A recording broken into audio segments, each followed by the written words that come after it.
Hello Summoners, welcome back to another ProGuides video. My name is Nathan Ng, and we'll be talking about our predictions for the worst champions going to patch 12.4.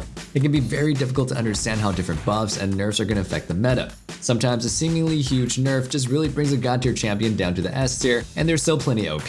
Other times what seems like a minor 2 base AD reduction just causes a champion to drop off the rift completely. So we're here to steer you away from what we think are going to be the worst champions in each role this patch. We'll be starting things out in the top lane with Renekton. He may be a staple pick in pro play, but in solo queue, Renekton absolutely is not it. His popularity amongst the best players in the world comes from what is supposed to be a really easy to execute early game. Renekton does a lot of damage early game and has a point and click stun, so in theory, it's pretty much a guaranteed winning topside. You can use this to neutralize better scaling champions, and then use this lead to be a high damage frontliner in the mid game. But in practice, it doesn't really work out so well. Despite having the highest pick and ban rate of any top laner in the major pro regions, Renekton has a pathetic 31% win rate. 31%! And that's with a coordinated jungler working with a supposed early game monster. In solo queue, his early game strength can often work against you more than for you. Straight with Renekton, you gotta dash in and use Q, which often means that you're guaranteed to shove the wave. Then you end up being an easy gank target, and unless your jungler is there to cover for you, you just lose the lead that you've been building up to. There are plenty of other top laners that are strong in lane, but have the bonus of scaling super hard and not being worthless past 25 minutes.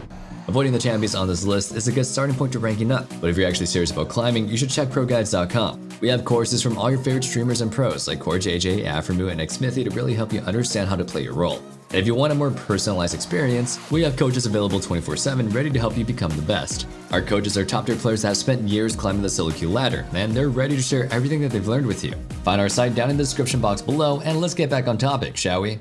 The other top laner to stay far away from is Lucian.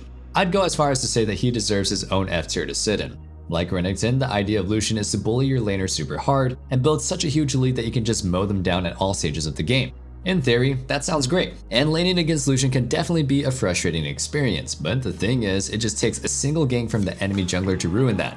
Once Lucian loses the momentum that he has going from his oppressive trades, his game is over. Most enemy laners will buy items like Bramble or Steel Caps to counter you, and they just force all-ins after they get in a reset. Once Lucian is behind, he's completely worthless for the rest of the game. Even Renekton is able to use his ultimate to throw himself at the enemy team to soak up a bit of damage.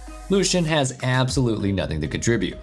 Now for the jungler, the first champion that we have for you is Gragas. In previous seasons, Gragas has been in and out of the meta as one of the best meta picks in the role. But for whatever reason, Riot has tried really hard to make sure that he's absolutely unviable as a jungler for the past year or so.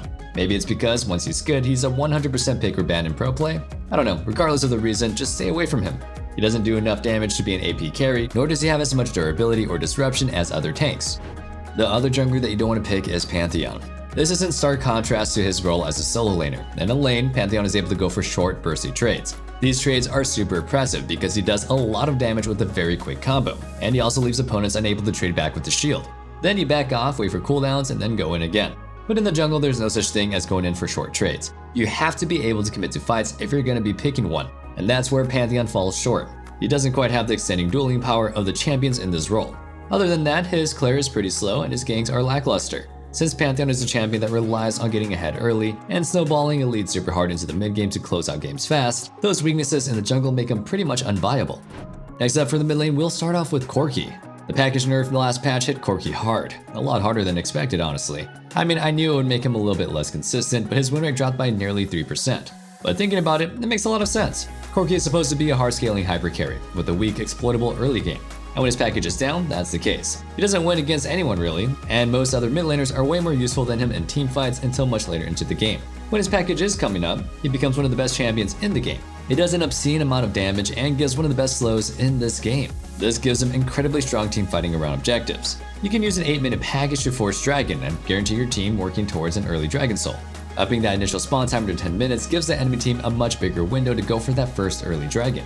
He still has his hard scaling if the game goes late, but with how most games are determined in the first 15 or 20 minutes, that isn't really going to be reliable for you to win games. Much more surprising than Corki falling so hard is what happened to Twisted Fate. The 12.3 nerfs that TF got seemed pretty small. The attack speed on his E rank 1 was halved, going from 20 to 10%. His Q's damage at max rank was reduced by 20, with the AP ratio going up from 65 to 75%. This means that with just 400 AP, you break even. Any point after that, his Q actually does more damage now.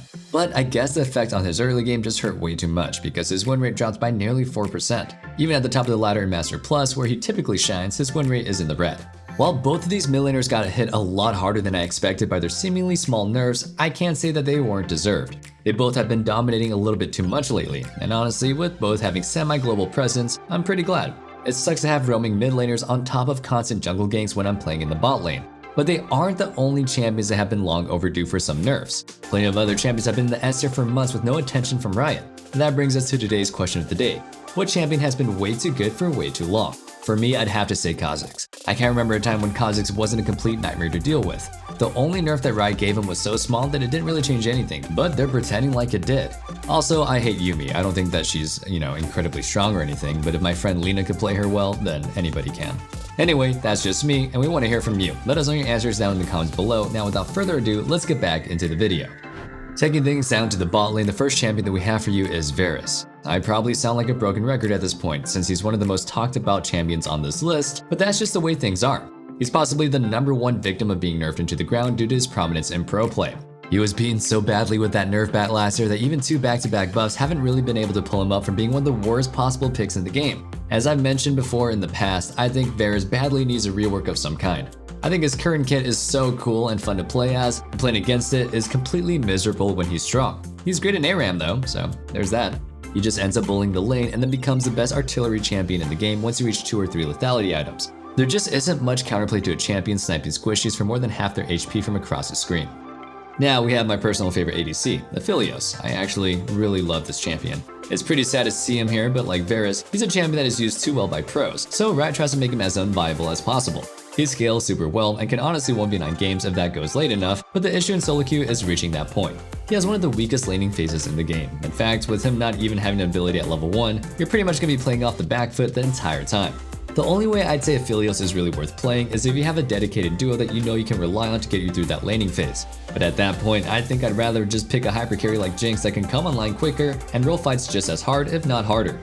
Now for supports, the first champion that you'll never want to lock in is Seraphine. She is by far the worst support in the Enchanter class at the moment.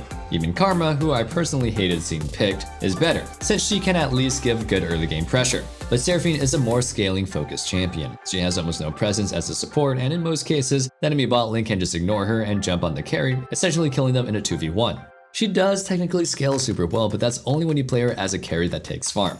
As a support, scaling well at the cost of your ADC basically being unable to play the game isn't really worth it. Plus, Seraphine relies on stacking a lot of ability haste, which means that she needs to get items like Liandry's, Seraph's Embrace, and Cosmic Drive before she can spike. As a support, you very rarely have the budget to pick up so many items, and you just end up going for cheaper, quicker spikes that don't really give you that haste that you need.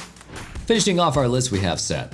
There was a point in time where Sett was one of the most oppressive supports in the game, giving him an immense amount of lane pressure and almost being like a second top lane carry in teamfights. He was able to provide engage, pretty big damage, and could soak up a ton of damage. But now picking Sett is making the game as hard to win as possible. For one, you're forcing your ADC to 1v2 the entire laning phase. Sett is almost entirely useless in the bot lane 2v2s. Look at the current bot lane meta. All the supports are ranged champions, usually enchanters, that can just constantly harass you or your ADC. Try to step up and they throw out whatever CC that they have and disengage your attempts. Sett without a lead isn't really capable of providing anything that would label him as useful. His damage is negligible and the only utility that he has is his ultimate. Sure, it can peel a threat off your ADC, but plenty of other supports have peel while also providing a lot more outside of that. And that wraps things up for our 10 worst champions on patch 12.4. Hope you guys enjoyed the video, and if you did, make sure you sub so you never miss out on our meta guides and you're always in the loop on what the best picks are. Remember, let us know what champion is long overdue for nerfs in the comments down below. And one last thing, don't forget to check out our Discord in the description box below where you can go ahead and discuss League further or just hang out and be part of the community. I can't wait to see you guys back in the next video, but until then, you know the drill. Stay safe, stay healthy, and have a wonderful day. Peace.